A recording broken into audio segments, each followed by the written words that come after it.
Well, hello and thanks for watching. My name's Cindy Hazel Geets, and I've been involved with the community roundtable discussions hosted by Amherstburg Town Councillor Patricia Simone.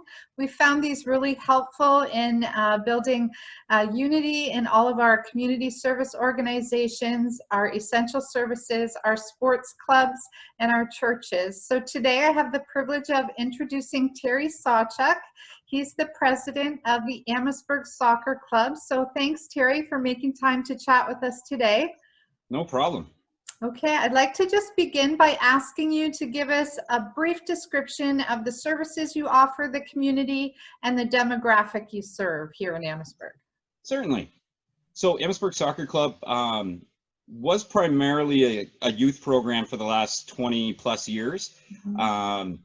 We don't exactly know when the club was incorporated or started, but we have a rough guideline that we believe it was in the mid 80s. And primarily we would serve ages 3.5 up to 17, 18. And then over the last 2 years, we've started to incorporate a girls only program.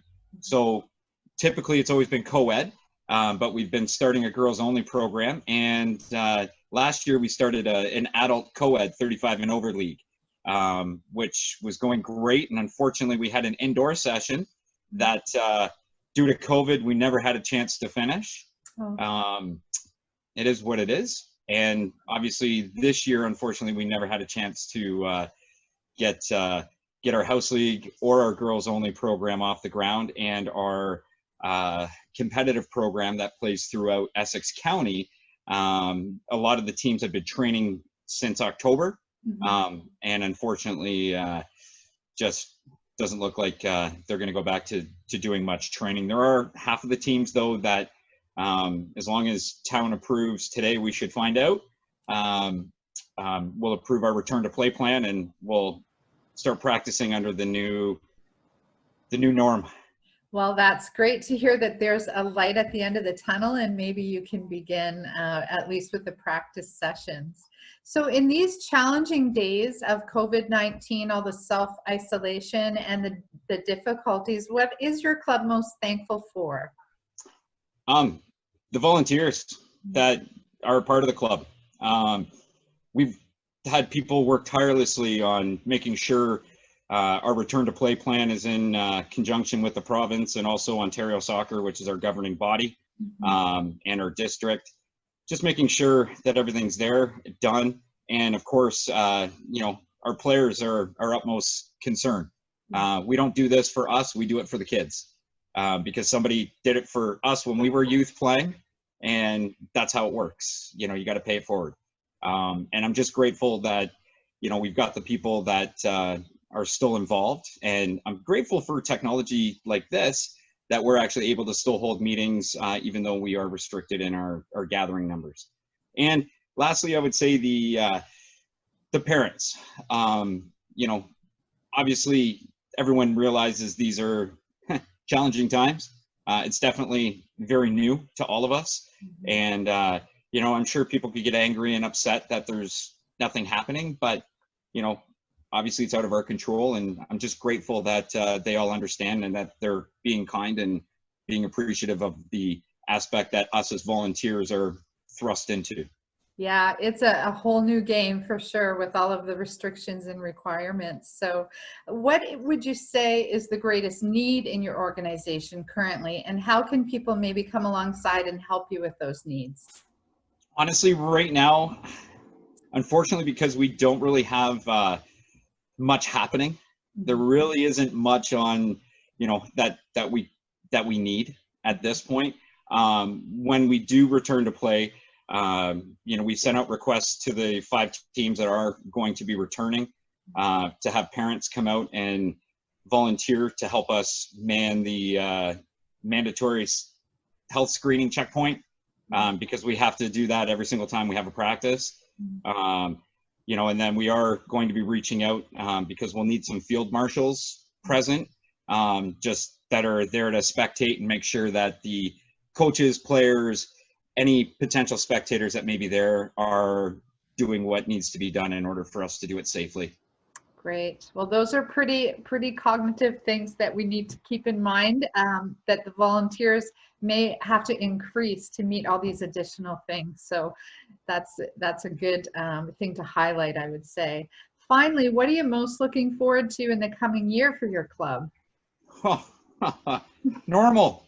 Getting back to playing soccer Yeah. and being involved, because we do have a lot of our competitive teams that do various fundraisers to help offset the cost of their season.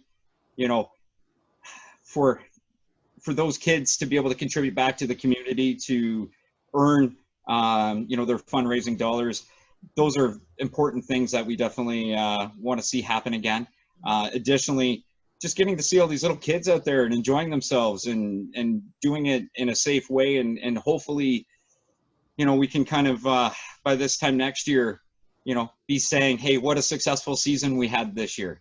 Mhm. And we're able to go back to what is normal. But as we know, and we're hearing with other organizations that operate during the fall winter, we don't know what the new normal is going to look like. And that, I think, is the biggest thing, is I just want to get back to doing what we do, and seeing all those little kids running around, and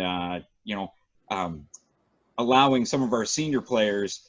And this is one thing that I've been very, very grateful for and proud to see, is them stepping up to coach the younger teams, Mhm. and them giving a chance to pay it back to the community and pay it back to the next generation coming through. Because I think if those younger ones see it when they get to that age, then that's something that they definitely I don't want to say would think it's required of them, but they're hopefully more apt to want to do it themselves. Fantastic. Yeah, it's always great to see leadership development and training and commitment moving along generation to generation. So, Terry, I just wanted to, on a personal note, thank you for your leadership. And it's a really difficult time to be a leader right now, especially in organizations such as yourself that are nonprofit, and along with the funding issues comes all of these other additional issues. So thank you for your strong leadership. And folks that are watching, if you would like to get more information about the soccer club in Amherstburg, please be in touch with Terry, or if you can volunteer, are interested in helping him in these coming days as things are coming back online, please be in touch with him, and he'll be anxious to speak with you. And Terry, we just hope that there'll be some sort of season, and that the self-isolation for the young ones that have been really looking forward to it, that they'll be able to have some of that camaraderie, not only skill development, but just the emotional side. So thanks for joining us today. Any closing words from you? Thank you for giving us this opportunity to be recognized within the community. And again, yes, we always need volunteers to maintain the program, as we all are not paid. We all do this just for the goodness of being able to pay it forward and contribute back. Yeah, well, thanks to everybody. Please pass along our thanks, and we'll talk to you again soon. I think we'll leave it there for today. Thank you very much, Cindy. Appreciate the time. Okay, bye-bye.